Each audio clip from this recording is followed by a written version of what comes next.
Shivam, Shivam, Shivam, Shivam, Shivam, Shampoo, Shampoo. Shanti, Shanti, Bhavati, Shanti, Shanti, Bhavati. Sarvam Shanti Bhavatu, Sarvam Shanti Bhavatu. எங்கும் எப்போதும் எல்லோருக்கும் உதவி அன்பும் மன அமைதியுமே கிடைக்கட்டும், நன்மையே விளையட்டும், ஆனந்தம் பெருகட்டும், ஆரோக்கியம் நிலைக்கட்டும். என்றென்றும் உங்கள் அனைவருக்கும் குறையாத நிறைந்த ஆரோக்கியம் நிலைக்கட்டும்.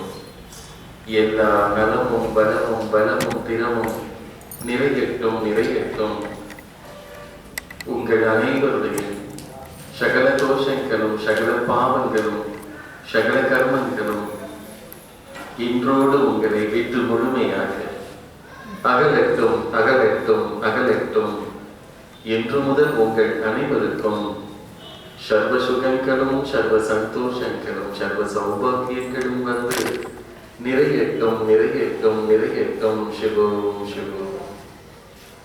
அன்பு ஆத்மாக்கள் உங்கள் அனைவருக்கும் எங்கள் அனைவரையும் அன்பு கணிந்த அமைதி கலந்த நன்றி நிறைந்த ஆத்ம நமஸ்காரங்களை அன்போடு ஆத்மார்த்தமாய் அர்ப்பணிக்கின்றோம் அர்ப்பணிக்கின்றோம் அர்ப்பணிக்கின்றோம்.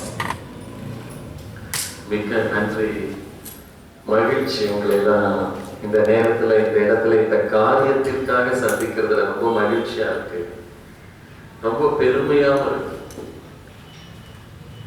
ஏதாவது ஒரு சினிமாக்கு போலாமா, ஏதாவது பிக்னிக் போலாமா, ஏதாவது டைம் பாசிங் போலாமா அப்படின்னு கேட்டா உடனே நானும் கை தூக்கி பேர் கொடுக்கிறவங்க மத்தியில இப்படி நம்முடைய பண்பையும் பண்பாடையும் நம்முடைய மனதையும் வாழ்க்கையையும் அது கூட சேர்ந்து இருக்கிற தேசத்தையும் மக்களையும் கொஞ்சமாவது மாத்தலாமே அப்படின்னு மனசுல நினைச்சு பேர் கொடுத்து வந்து இந்த பயிற்சியில கலந்துட்டு இருக்கீங்க பாருங்க. உண்மையாலுமே சாதனைக்குரிய ஆரம்ப அடையாளம் நீங்க தான். உங்களுடைய நல்ல மனம் தான். இப்ப யாரு எதை தேடுறாங்களோ அதை கண்டிப்பா அவங்க கண்டறிவார்கள், கண்டுபிடிச்சிருக்கிறாங்க.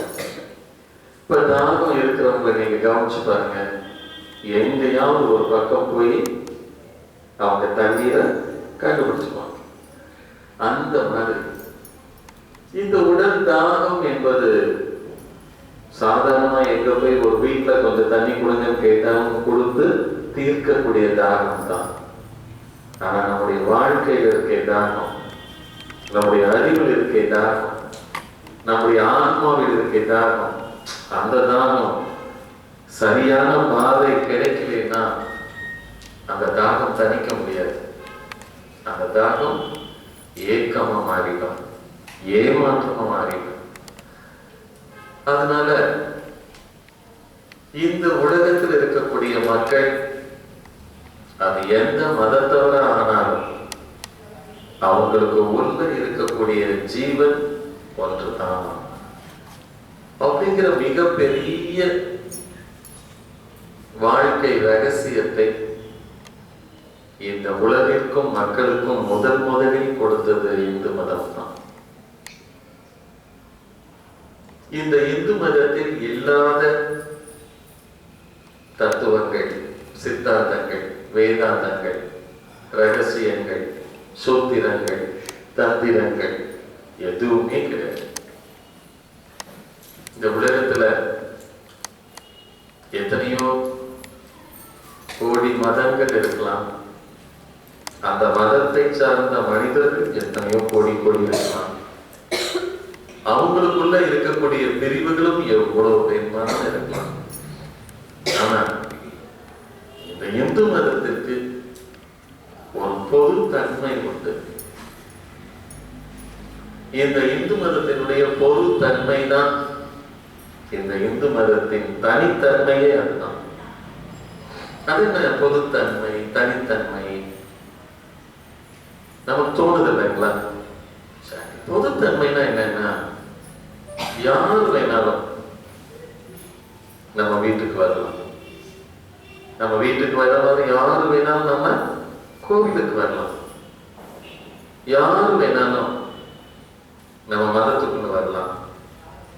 அதே சமயம் இது ஒன்வே அல்ல. இந்த இந்து மதம்ங்கிறது ஒரு வழி பாதை அல்ல, ஒன்வே அல்ல. வர்றவங்க மட்டும்தான் இந்த பாதையில வரணும், போறவங்க எல்லாம் வேற பாதையில போகணுங்கிற மாதிரி ரூல்ஸ் இருக்குல்ல. ஒன் வே அந்த மாதிரி இந்து மதத்துக்கு ஒன் வே கிடையாது. It's has some way, so many ways. அதுக்கு நிறைய வழிகள் இருக்கு. யார் வேணாலும் எப்ப வேணாலும் உள்ள வரலாம். அதே சமயம் யாரு வேணாலும் எப்ப வேணாலும் வெளியில போய்க்கலாம். எந்த மதத்துல வேணாலும் சேர்ந்துக்கலாம். எந்த ஒரு கட்டுப்பாடும் இல்லாத இந்த பொதுத்தன்மை வேறு எந்த மதத்திலும் இல்லை. நீங்க ஏதாவது அப்படி கேள்விப்பட்டிருக்கீங்களா? வேற எந்த மதத்திலும் இல்லை. யாரு வேணாலும் உள்ள வரலாம். வாங்க வாங்க அப்படின்னு நம்ம எல்லாத்தையும் எப்படி கவனிக்கிறோம் அப்படின்னு தான் கவனிப்போம். ஓ, இவங்க இந்த மதத்தவர், இவர் இந்த இனத்தவர், இவர் இந்த குறி போட்டிருக்காரு, இந்த ஆணை போட்டிருக்காரு. அந்த வித்தியாச பேதங்கள் அடிப்படையிலிருந்தே நம்ம மதத்துல இல்லை, இந்து மதத்தில் இல்லை. ஆனா இன்னும் நம்ம மதத்தை பார்த்து இன்னும் மற்ற மதத்தவர்கள் இன்னும் மாறணும். அப்படித்தானே? நம்ம யாரையும் இருக்க வேண்டாம். விவேகானந்தர் சொன்ன மாதிரி, சுவாமி விவேகானந்தர் சொன்ன மாதிரி, எந்த மதமும் உயர்ந்ததோ தாழ்ந்ததோ கிடையாது. ஒரு மதத்தை தாழ்த்தி இன்னொரு மதத்தை உயர்த்த வேண்டாங்க. அப்ப நம்ம உயர்த்ததுக்காகவோ தாழ்த்துறதுக்காகவோ இங்க பேசல. மற்ற மதங்களில் எவ்வளவு சிறப்பு அம்சங்கள் இருக்குமோ அதே போன்ற சிறப்பு அம்சங்கள் நம்ம கிட்ட இருக்கு, நம்ம வீட்டுல இருக்கு, நம்ம குடும்பத்தவர்கிட்ட இருக்கு, நம்ம நாட்டுல இருக்கு, நம்ம மதத்துல இருக்கு, நம்ம பாரம்பரியத்துல இருக்கு. ஆனா என்ன, நம்ம எல்லாருமே கொஞ்சம் கவர்ச்சியா வெளிநாட்டு பொருள் ஏதாவது இருந்தா, விலை அதிகமா இருந்தாலும் நம்ம எதை விரும்புறோம்? வெளிநாட்டு பொருள் தான் விரும்புறோம். ஏன்னு கேட்டா அதனால கலர்ஃபுல்லா இருக்கு. அதை பார்த்த உடனே நம்ம என்ன பண்றோம்? வேற 50 நாள் வரும்னு நினைச்சுக்கிறோம். அப்படித்தானே? வெளிநாட்டு பொருளை ஏமாற்ற மாட்டாங்க, உள்நாட்டு பொருளை ஏமாற்றுவாங்க. இந்த வெளிநாட்டு பொருள் 50 நாள் வரும்னு நினைப்போம். ஆனா அதை நம்ம வரலைன்னா நம்பிக்கை போச்சு, காசு போச்சு இல்லைங்களா? அந்த மாதிரி எப்பொழுதுமே இக்கரைக்கு அக்கறைத்தான் பச்சையாக இருக்கிறேன். ஆனா அங்க போய் நின்று பார்த்தோம் வைங்க, வேறு மதத்துல போய் நின்று பார்த்தோம் வைங்க, அப்ப என்ன தோணும்? அங்கிருந்து இக்கரை பார்த்தா இக்கரை பச்சையா தான் தெரியும். எப்பொழுதுமே பச்சை கண்ணுக்கு அழகுதான், இல்லைன்னு சொல்லு. ஆனா நம்ம ஒவ்வொருத்தரும் வந்த வழியை, வந்த வாழ்க்கையை, நம்முடைய தோற்று வாயை அல்லது நம்முடைய கண்ணை நாம் இழந்து விடக்கூடாது. ஏன்னா வெளிநாட்டுல இருக்கிறவங்க எல்லாத்துக்குமே ஒரு கனவு இருக்குங்களா, அல்லது ஒரு லட்சியம் இருக்காமா, ஒரு ஆசை இருக்குங்களா? என்ன கனவு, என்ன லட்சியம், என்ன ஆசைன்னு போய் கேட்டோம்னா அவங்க சொல்றது என்ன தெரியுங்களா? நான் சாகிறதுக்குள்ள ஒரு தடவையாவது இந்தியா போயிட்டு வரணும், அதான் என்னோட லட்சியம் சொல்றவங்க நிறைய இருக்காங்களா? என்ன காரணம் கேட்டா, அந்த நாடு அவ்வளவு பண்புள்ள நாடு, அந்த நாடு அவ்வளவு ஒழுக்கம் நிறைந்த நாடு, அந்த நாடு இன்னும் கலாச்சாரம் கலையாத நாடு. ஏன்னா இந்த உலகத்தில் தோன்றிய எத்தனையோ ஞானிகள், விஞ்ஞானிகள், மெய்ஞானிகள், சித்தர்கள், இவங்களை எல்லாம் கணக்கெடுத்து பார்த்தோம்னா நம்ம இந்தியாவிலிருந்து தோன்றியவர்களை விட அதிகம் எந்த நாட்டிலும் தோன்றல. அப்ப அதிகப்படியான ஞானிகள், விஞ்ஞானிகள், மெய்ஞானிகள், சித்தர்கள், இறை செய்தியாளர்கள், இவங்க எல்லாம் தோன்றியது, மகான்கள் எல்லாம் அதிகம் தோன்றியது எந்த நாடுங்க? நம்ம நாடுதான்.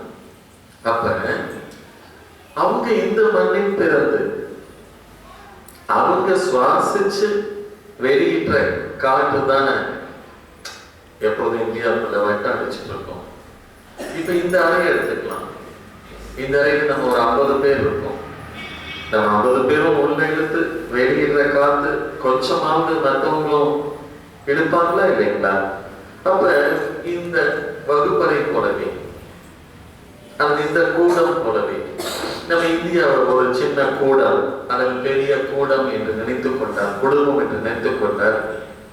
இங்க பிறந்து வளர்ந்த ஒவ்வொரு ஞானியினுடைய சுவாச காற்று இன்னும் நம்ம ஒவ்வொருத்தரும் மாறி மாறி சுவாசிச்சுட்டு வெளியே விட்டுட்டு தான் இருக்கோம். அப்ப அவங்களுடைய ஞானம், அவங்களுடைய ஆன்மீக ஆழம் நமக்கு என்ன கிடைக்காதுன்னு நினைக்கிறீங்களா? கிடைச்சிருக்கு. ஒவ்வொரு நாளும் நமக்கு கிடைச்சிட்டே இருக்கு. ஆனா என்ன ஒரு இதுல துரதிருஷ்டம் கேட்டீங்கன்னா, நமக்குள்ள அது இருக்குங்கிறத நம்ம இன்னும் ஏத்துக்கல, நம்பல. இத வேதங்களிலும் உபனிஷத்துகளிலும் நிறைய விஷயங்கள் நமக்காக சொல்லியிருக்காங்க. அகம் பிரம்மாஸ்மி, அகம் பிரம்மாஸ்மி தத்வம் அஸ்மி, அகம் பிரம்மாஸ்மி தத்வம் அஸ்மி. அகம் பிரம்மாஸ்மினா என்னன்னா, உன்னுடைய அகம் பிரம்மமாக இருக்கின்றது. உனக்குள்ள என்ன இருக்குங்களாமா? நமக்குள்ள என்ன இருக்காமா? பிரம்மம் இருக்காமா? இறைத்தன்மை நமக்குள்ள நிறைந்து இருக்காமா? தத்வம் அசினா என்ன தெரியுங்களா? அதுதான் உண்மை என்று உணர்ந்து கொள்றாங்க, கட்டாயப்படுத்தல. உனக்குள்ள பிரம்மம் இருக்கின்றது, அகம் பிரம்மாஸ்மி தத்வம் அசி. அதை நீ உணர்ந்து கொள். அதை உணர்ந்தால் நீ பிரம்மமாகவே ஆகின்றாய். பிரம்மத்தை அறிந்தவன் பிரம்மமாகின்றான். ஆத்மாவை அறிந்தவன் ஆத்மா ஆகின்றான்.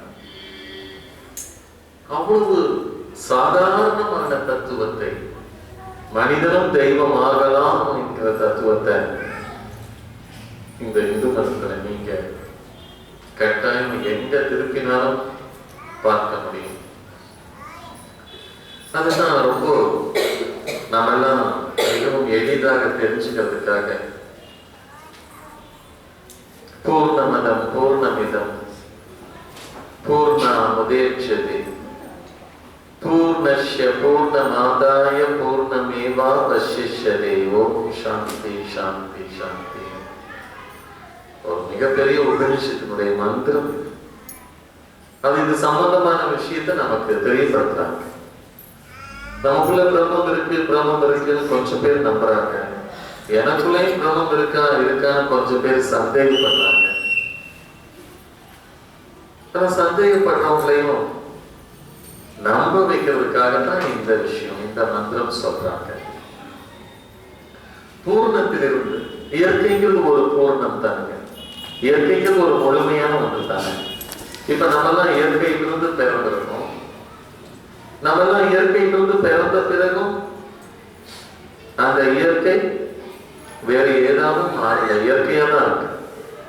அந்த இயற்கையிலிருந்து பிறந்ததுனால நாமும் இயற்கை தானே, நம்ம செயற்கை அல்லவே. அது எப்படின்னு கேட்டா, ஒரு இவ்வளவு பெரிய தங்க கட்டி, இந்த தங்க கட்டிய யாராச்சும் ஒருத்தர் கையில கொடுத்து உங்க கையில என்ன இருக்குன்னு கேட்டா என்ன சொல்லுவாங்க? இரும்பு கட்டின்னு சொல்லுவாங்களா? தங்க கட்டி தான் சொல்லுவாங்க. அந்த தங்க கட்டிய நீங்க ரெண்டா வெட்டி பாருங்க, அவங்களுக்கும் கொடுங்கன்னு சொல்றாங்க. அவங்க கைக்கு அந்த தங்க கட்டி போன பின்னாலையும் உங்க கையில என்னன்னு கேட்டா என்ன சொல்லுவீங்க? தங்க கட்டின்னு தான் சொல்லுவீங்க. சரி, அதை ஒரு 10 துண்டா போடுறோம், 10 பாகமா பண்றோம். அந்த 10 பாகத்தை பின்னால் விட்டுறவங்களுக்கு எல்லாத்துக்குமே ஒரு சின்ன சின்ன கட்டி கொடுத்து உங்க கையில என்னங்க இருக்குன்னு கேட்டா என்ன சொல்லுவீங்க? தங்க கட்டி தான். அதை ஒரு 10 துண்டா போட்டு குட்டி குட்டியா ஆக்கி அவங்க கையிலலாம் கொடுத்து அவங்களுக்கு என்னன்னு சொல்லுவீங்க? தங்க கட்டின்னு தான் சொல்லணும். அப்ப தங்கத்திலிருந்து பிரிக்கப்பட்டது எல்லாமே தங்கத்தின் தொடர்புடைய உலோகமா தானே மாறுது. அந்த மாதிரி இயற்கையிலிருந்து பிரித்தது எல்லாமே இயற்கையா தானே இருக்கு. சரிங்களா? இப்ப இதுவும் இயற்கை தான், அதுவும் இயற்கை தான். ஒரு சூரியனிலிருந்து வரக்கூடிய கதிர் செயற்கையில இயற்கை தான். அந்த மாதிரி பிரம்மத்தில் இருந்து பிறந்திருக்கின்ற நாம் எல்லோருமே நம்மளே யாருங்க? பிரம்மத்தினுடைய ஒரு பாகம் தானே, பிரம்மத்தினுடைய ஒரு துளி தானே. அப்ப நமக்குள்ள அந்த தன்மை இல்லைன்னு நம்ம நினைச்சோம்னா எப்படி நமக்குள்ள இருக்கக்கூடிய அந்த இறைத்தன்மை, கடவுள் தன்மை எப்படி நம்ம மூலம் வெளிவரும்? இப்படிப்பட்ட அடிப்படையான ஆழமான விஷயங்களை வேற எந்த மதத்திலும் சொல்லல. அப்படிப்பட்ட கொடுப்பினை வாய்ந்த ஒரு மதத்தை சார்ந்தவர்களாக நம்ம இருக்கிறதுனால நம்ம ஒன்றும் புதுசா மதத்தையும் பண்பாடையும் கலாச்சாரத்தையும் நம்ம ஒன்றும் காவல் காத்து அதை எல்லாரும் போய் இருக்க பிடிச்சுக்கிட்டு காப்பாற்றணுங்கிற அவசியம் இல்லை. நான் இதுக்கு உயிர் கொடுக்கணும்னா என்ன பண்ணலாம்? இதுக்கு உயிர் கொடுக்கணும் என்ன பண்ணலாம்? வேற ஒண்ணுமே பண்ண வேண்டியது இல்லை. நம்ம ஒவ்வொருடைய எண்ணத்திலும் சொல்லிலும் செயலிலும் இதை மூன்றை நம்ம கொஞ்சம் மிக்ஸ் பண்ணிட்டா போதும், கலந்துட்டா போதும். நிச்சயம் நீங்க இதுக்கு உங்க அளவில் உயிர் கொடுத்துருங்க. இந்த மாதிரி நீங்க நினைச்சா கூட பெரிய பெரிய விஷயங்களை நம்ம கடைபிடிச்சிட்டு சும்மா அறிவுக்கு குப்பையா வச்சிருக்கிறது இல்லை. உங்க வாழ்க்கைக்கு மிகப்பெரிய சாதனையா நீங்க மாத்திக்கணும்னா ஒவ்வொரு நாளும் அறிவுபூர்வமா நிறைய பேசுறாங்க அப்படிங்கிறது பெருமைக்குரிய விஷயங்களா? அறிவுபூர்வமா நிறைய பேசுறாங்க அவங்க அப்படிங்கிறது பெருமைக்குரிய விஷயமே அல்ல. ஆக்கப்பூர்வமா இவங்க எல்லாம் ஏதோ ஒன்ன செஞ்சுட்டு இருக்காங்கன்னு சொல்றதுதான பெருமை. நம்ம அந்த மாதிரி அறிவுபூர்வமா நம்ம பேசுறத தவிர்த்துட்டு நம்ம எல்லாம் ஆக்கப்பூர்வமா ஏதாவது செய்யறதுக்கு முயற்சி பண்ணலாம். ஏன்னா நம்முடைய ஆரம்ப பிறப்பும் நம்முடைய தோற்றமும் அந்த மாதிரி ரொம்ப புனிதமான தோற்றம். சமீபத்துல கூட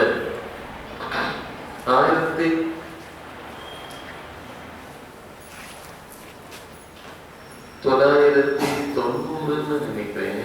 அந்த 1990 வருடம் அமெரிக்காவில்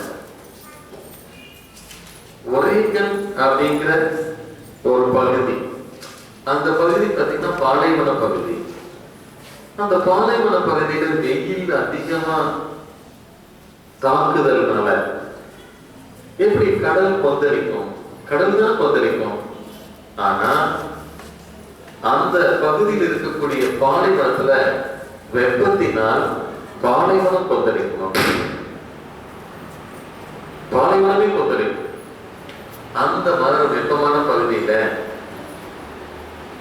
ஒருத்தர் யுடேன் அவர் பேரு, அவர் ஒரு விமானி. அந்த விமானி அந்த பாலைவனத்தை கடந்து போக முயற்சி பண்ணும்போது அந்த இடத்துல ஏதோ கோடு கோடா சில வரைபடம் போல வானத்துல போயிட்டு இருக்கும்போது கீழே பாலைவன பகுதியில தலையில ஏதோ அவருடைய கவனத்தை எடுத்திருக்கு. அது என்ன அப்படின்னு பார்த்திருக்காரு. பார்க்கும்போது அது 13 கிலோமீட்டர் சுற்றளவு அந்த வரைபடம். அந்த பாலைவன பகுதியில யாரோ வரைஞ்சிருக்கிற மாதிரி தோணிருக்கு. அதை சுத்தி வந்திருக்கிற 13 கிலோமீட்டர் சுற்றி போய் பார்க்கும் போதுதான் அவருடைய முழு படமும் அவருக்கு தெரிஞ்சு. அது அப்படியே நெல்ல இன்னும் கொஞ்சம் உயரத்துக்கு போய் அதை ஒரு 3-4 இடத்துல இருந்துட்டு அதை போட்டோ எடுத்துட்டு அதை ஆராய்ச்சி பண்ணி பார்த்துருக்காங்க. UFO அப்படின்னு ஒரு அமைப்பு. அந்த அமைப்பு அதை ரிசர்ச் பண்ணி பார்த்துருக்காங்க. ரிசர்ச் பண்ணி பார்க்கும்போது அது இந்தியாவிலிருந்து பதில் போயிருக்கு. அவங்க உலக நாடுகள் அனைத்துக்கும் அனுப்பிச்சுட்டு, இது என்னங்க இந்த படம், என்ன இது, இந்த படம் எதை விளக்குது, உங்க நாட்டுல இந்த மாதிரி ஏதாவது படம் வச்சிருக்கீங்களா, பார்த்துருக்கீங்களா, யாராவது இருந்தா வெளிப்படுத்தலாம்னு சொல்லி கேட்டிருக்காங்க. ஆனா இந்தியாவிலிருந்து செய்தி போயிருக்கு. இதெல்லாம் வேற ஒண்ணும் இல்லை, இதெல்லாம் ஸ்ரீ சக்கரம் அப்படின்ட்டு தெரிஞ்சு போயிருக்கு. இன்னும் கண்டுபிடிக்கிறாங்க. 1990 இருந்து இப்ப 2015 வந்துருச்சு. இன்னும் ஆராய்ச்சி பண்றாங்க. அது எந்த மனிதன் போய் அப்படி வரைஞ்சிருக்க முடியும்? எந்த வாகனமும் போன மாதிரி தெரியலையே, எந்த மனிதனும் அதுக்குள்ள போகவே முடியலையே, எப்படி அது வரையப்பட்டிருக்கும் அப்படின்ட்டு ஆராய்ச்சி பண்றாங்க. அது ஆதிசிவன், மகாவிஷ்ணு, பராசக்தி இவங்கள சேர்த்து வரையப்பட்ட ஸ்ரீ சக்கரம் தான் அந்த வரைபடம்ங்கிறத உணர்ந்திருக்காங்க. ஆனா இது எப்படி அங்க போய் வரைஞ்சாங்க, எப்படி எப்படி உருவாச்சுறது யாராலும் இன்னும் கண்டுபிடிக்க முடியல. இப்ப எதுக்காக இந்த விஷயத்தை இங்க உங்ககிட்ட நம்ம ஷேர் பண்றோம்னா, அதுக்கு ஒரு காலம், வரையறை, தேசம் அப்படின்னா இந்து மதத்துக்கு கிடையாது. ஒரு சில மதங்களுக்கு 2500 வருஷங்களுக்கு முன்னால தோன்றி இருக்கலாம், அது தோன்றி இருக்கு அப்படிதான் சொல்ல முடியும். ஆனா இந்த இந்து மதத்திற்கு எப்ப தோன்றுச்சு, யாரால் தோன்றுச்சு, எப்படி தோன்றுச்சு ஒன்றும் தெரியாது. ஆனாலும் அந்த ஆராய்ச்சியை விட்டுட்டு நம்ம ஒரு விஷயத்துக்கு நம்ம ஒவ்வொருத்தரும் பெருமைப்படலாம். எந்த விஷயத்துக்கு? நம்மதான் இந்தியாவில் இந்துவா பிறந்தோம் அப்படிங்கிற அந்த ஒரு விஷயத்துக்கு நம்ம பெருமைப்படலாம். பெருமைப்படலாங்களா? பெருமைப்பட்டாலே போதும். நம்மை சார்ந்தவர்கள் ஒவ்வொருவரும் உண்மையாலுமே கொடுத்து வச்சவங்களா தான் இருப்பாங்க. ஏன்னா நம்முடைய பண்பாடு மற்றவங்களுக்கு நல்லதை கற்றுக் கொடுப்பது தானே. யார் வந்தாலும் ஏற்றுக்கொள்வது தான் நம்ம பண்பாடு. அப்ப நீங்க எல்லாருமே நல்லவங்க தான். அந்த நல்ல பண்பாட்டை சார்ந்து தான் நல்லவங்களா இருக்கலாம். அதே போல இவங்களுக்கு எல்லாம் இந்த நல்ல செய்திகளை சொல்றதுக்கும் பரிமாறிக்கிறதுக்கும் இவங்களெல்லாம் என்ன பண்ணலாம், எப்படி இவங்களுக்குள்ள அந்த நல்ல ஆழத்தன்மையை அல்லது ஆற்றலை உருவாக்கலாம் அப்படின்னு பல காலகட்டங்களில் பல காலமா யோசிச்சு பாருன்னா, சக்தி மையங்களை ஒவ்வொரு மனிதர்கிட்ட இருக்கக்கூடிய மனசக்தி, எண்ணத்தினுடைய சக்தி, நம்பிக்கையின் சக்தி, பக்தியின் சக்தி, இதை எல்லாம் நல்ல சக்தியை உருவாக்கி எங்கேயாவது ஒரு இடத்துல சேமிச்சு வைக்கலாம். இப்ப யூபிஎஸ் அப்படின்னு ஒன்று கண்டுபிடிச்சிருக்காங்க இல்லைங்களா?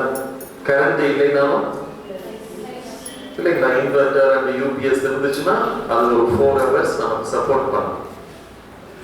அந்த அது வந்து கரண்ட் இருக்கும்போது அந்த கரண்ட்டை அதை எடுத்து வச்சு கரண்ட் இல்லாத சமயத்தில் அந்த கரண்ட் நம்ம கொடுத்து கேட்பாங்க. அதே போல இதையெல்லாம் முன்கூட்டியே அவங்க யோசிச்சு நல்ல மனிதர்களுடைய எண்ண சக்தியை, மனசக்தியை எந்த இடத்துல குவிச்சு வச்சு அந்த நல்ல மனம் இல்லாதவங்க, பலம் இல்லாதவங்க, பலவீனமான மனிதர்கள் அந்த இடத்துக்கு வந்து போனா போதும், அத்தனை பேருடைய சக்தி என்ன பண்ண அவங்களுக்குள்ள போய் சேரும். இப்ப பலம் இருக்கிறவங்க தானே ஒரு பலம் இல்லாதவங்களை தூக்க முடியும். அந்த அப்ப அந்த கோவிலுக்குள்ள, ஆலயங்களுக்குள்ள அந்த நம்பிக்கையை, ஆற்றலை, சக்தியை, பக்தியை, இந்த மாதிரி நல்ல அதிர்வு அலைகளை அந்த ஒரு குறிப்பிட்ட ஒரு இடத்துல குவிச்சு அந்த குறிப்பிட்ட இடத்துக்குள்ள போயிட்டு வர்றவங்களுக்கெல்லாம் அந்த அதிர்வினுடைய பயன்பாடு கிடைக்கணுங்கிறதுக்காக உருவாக்கப்பட்ட சக்தி மையங்கள் தான் கோவில்கள், ஆலயங்கள். கோவில்னா சும்மா சாதாரண ஒரு கட்டடம் கிடையாது. அங்கெல்லாம் உள்ள போயிட்டாலே போதும், நமக்குள்ள ஒரு புது விதமான அறிவு அறைகளை நம்ம உணரலாம். அதனால கோவில்கள் எல்லாம் இந்த மாதிரி கோபுரங்களோட கட்டப்பட்டதுக்கான ஒரு அறிவியல் பூர்வமான ஆதாரம் என்ன தெரியுங்களா? பிரபஞ்சத்திலிருந்து பூமியை நோக்கி எப்பொழுதுமே காஸ்மிக் எனர்ஜின்னு சொல்லக்கூடிய பிராண சக்தி எப்பொழுதுமே பூமியை நோக்கி இறங்கிட்டே இருக்கு. அந்த பூமியை நோக்கி இறங்கிட்டு இருக்கிற அந்த பிராண சக்திய, காஸ்மிக் எனர்ஜி, அந்த காஸ்மிக் வேவ், அந்த காஸ்மிக் ரேஸ் சொல்லுவாங்க. அதையெல்லாம் யாரெல்லாம் எந்தெந்த இடத்துல குவிக்க முடியுமோ, எப்படி அது குவியும் பார்த்தாங்க. அப்ப கோபுரங்களை எல்லாம் இந்த வடிவத்துல கட்டி கோவில் கோபுரங்கள் கவனிச்சிருக்கீங்களா? அதுல கும்பங்கள் வைத்து அதன் மூலம் அந்த ரேச பிராண ஆற்றலை, அந்த காஸ்மிக் எனர்ஜியா அது மூலம் உள்ள இறக்கி எப்பொழுதுமே அந்த கோவிலுக்குள்ள அந்த சக்தி, அந்த எனர்ஜி, அந்த ஆற்றல், அந்த அறிவு அதிகமா இருக்கிற மாதிரி அறிவியல் பூர்வமா சயின்டிபிக்கா அதை செஞ்சிருக்காங்க. அதனாலதான் அந்த காலத்துல இங்க மட்டும் பார்த்தீங்கன்னா மன்னர்கள், அரசர்கள் எல்லாம் தலையில எந்த மாதிரி கிரீடம் போட்டிருப்பாங்க சொல்ல முடியுங்களா? இல்லைங்களா? கிரீடம்லாம் பார்த்தீங்கன்னா அதே மாதிரி அந்த கோவில் எப்படி கோபுரம் கும்பம் இருக்கும் அதே போல தலையில கிரீடம் போட்டிருப்பாங்க. அது எதுக்காக தெரியுங்களா? எப்படி ஒரு பெரிய கோபுரத்தின் வழியாக அந்த ஆற்றல் இறங்குதோ அதே போல அதே ஆற்றல் ஒரு மனிதனுடைய தலைக்கு மேலிருந்து அவனுடைய தலை உச்சிக்கு இறங்கணும். இறங்கினால் அந்த மனிதனுக்கு அந்த ஆற்றல், அந்த அதிர்வு அந்த மனிதனுக்கு கிடைக்கும்ங்கிறத கண்டுபிடிச்சுதான் அந்த கிரீடத்தை அரசர்கள் எப்போதுமே சிந்தனையில் எப்படி இருக்கணுங்க, கொஞ்சம் தெளிவா இருக்கணும் இல்லைங்களா? பஞ்சம் வந்துருச்சு, மக்களுக்கு கஷ்டம் வந்துருச்சுன்னா அந்த கஷ்டத்தை போக்குறதுக்கும் சிந்திக்கணும். அந்த நாட்டுக்கு போர் வருது, ஆபத்து வருதுன்னா அந்த ஆபத்தை தடுக்கிறதுக்கும் சமாளிக்கவும் சரியா சிந்திக்கணும். மக்கள் ரொம்ப அமைதியா இருந்துட்டு இருக்கும்போது போருக்கு ஓகேன்னு சொல்லிட்டாருன்னா நிம்மதி போயிடும்ல, மக்கள் அமைதி போயிடும் இல்லைங்களா? அதனால எப்பொழுதுமே அவருடைய சிந்தனை அங்கும் இங்கும் செல்லாம ஒரு நிலையில் நிலைத்திருக்கணுங்கிறதுக்காக அவங்களுக்கு அந்த கிரீடங்கள் கொடுக்கக்கூடிய அந்த பழக்கம் வந்துச்சு. அதே போல அந்த காலத்துல எல்லாம் இறையை வணங்குறதுக்காக எப்படி வணங்குவாங்க? இப்பெல்லாம் எப்படி வணங்குறோம்? இப்பெல்லாம் எப்படிங்கிறவங்க வந்துருச்சு இல்லைங்களா? கொஞ்சம் பேர் கிட்டதான் அப்படி இருக்கு. இப்பெல்லாம் அப்படி ரோட்ல போகும்போது எப்படி இல்லைங்களா? அவ்வளவு சிம்பிளா ஆயிட்டாரு சாமி. ஆனா முதல்ல இப்ப எப்படி, கொஞ்ச நாளைக்கு முன்னாடி எப்படிங்க? முதல்ல இருந்து தெரியுங்களா? எப்படிதான் தலைக்கு மேலதான், தலைக்கு மேல 2 கையை குவிச்சு உச்சிக்கு மேல வச்சுதான் கும்பிடுறது வராது. என்ன காரணம்னா தலைக்கு மேல கைகள் குவிக்கும் போது இந்த கைகளினுடைய குவிதல் மூலம் இது நம்ம தலைக்கு இறங்குமாமா. அப்படியே பேஸ் பண்ணலைங்களா? பிராண ஆற்றல், பிராண சக்தி, காஸ்மிக் எனர்ஜி, காஸ்மிக் வைப்ரேஷன் இதெல்லாம் நம்ம உச்சந்தலையில இறங்கணும். இதுதான் வெளிப்படுத்தலுடைய தாற்பயம். இதெல்லாம் என்ன ஆகும் அது தெரிஞ்சுக்கணும் இல்லைங்களா? இப்படித்தான் வணங்கணும்னு தெரிஞ்சுக்கணும். தலைக்கு மேல கை தூக்கி உச்சந்தலைக்கு மேல 2 கையை குவிச்சு வணங்கணும்னு தெரியப்படுத்திருக்காங்க. ஆனா அதனால என்ன பலன்? நம்ம காது வழியா ஒரு காது வழியா ஒரு கம்பியை நேரா விட்டோம்னா அந்த காது வழியா ஒரு கம்பி வெளிப்படுற மாதிரி ஏற்படுத்திக்கலாம். சரிங்களா? பூர்வ மத்திய வழியா ஒரு கம்பியை உள்ள விட்டு பின்னால விட்டுட்டோம்னா அந்த 2 கம்பியும் சேரக்கூடிய இடம் தான் நம்ம தலையினுடைய உச்சி. நம்ம தலையினுடைய உச்சத்துல இருக்கு இல்லைங்களா? அந்த உச்சத்துல இது 2ம் சேரக்கூடிய மையப்பகுதி தான். அந்த மையப்பகுதியில நம்ம உடல் முழுக்க தேடினாலும் கண்டுபிடிக்க முடியாத ஒரு சக்தி மையம், ஒரு சக்கரம் அல்லது எனர்ஜி சென்டர் சொல்லக்கூடிய ஒரு மையம் நம்ம தலை உச்சியில இருக்கு. அது தியானம் செய்யறவங்க எல்லாம் மனோன்மணியம்னு சொல்றாங்க. அது மனோன்மணியம். மற்றவங்க தான் சகஸ்ராரம். இப்ப சமீபத்துல கூட அது மெடிக்கல் ரிசர்ச்ல, மருத்துவ ஆராய்ச்சியில அத கேட் ஆஃப் விஸ்டம் சொல்றாங்க. கேட் ஆஃப் விஸ்டம், ஞானத்தின் கதவு எங்க இருக்குங்க? நமக்கு ஞானத்தின் கதவு எங்க இருக்கு? உச்சத்தலையில இருக்காம. அப்ப அந்த உச்சத்தலைக்கு அந்த சக்தி இறங்கணுங்கிறதுக்காகத்தான் அந்த வழிபாட்டு முறை நம்ம அந்த மாதிரி கொண்டு போயிருக்காங்க. அப்ப ஒவ்வொரு செயலுக்கு பின்னாலையும் கண்டிப்பா அங்க அறிவியல் இருக்கு. அதுவும் அறிவியல்னா உலக அறிவியலோ கூட அறிவியலோ அல்ல, ஆக அறிவியல் அல்ல. அதை இன்னர் சயின்ஸ்னு கூட சொல்லலாம். அந்த அக அறிவியலை அவங்க அன்னைக்கே தெரிஞ்சதுனாலதான் முக்கியமா சகசிராரம் என்கின்ற அந்த முக்கிய சக்கரத்துக்கு ஒரு நாளில் கொஞ்ச நேரமாவது இயக்கம் வேணும்னு சொல்லியிருக்காங்க. அப்ப இந்த குருவ மத்திக்கும் ஏன் பொட்டு வைக்கக்கூடிய ஒரு பழக்கம் நம் மதத்தில் மட்டும்தான்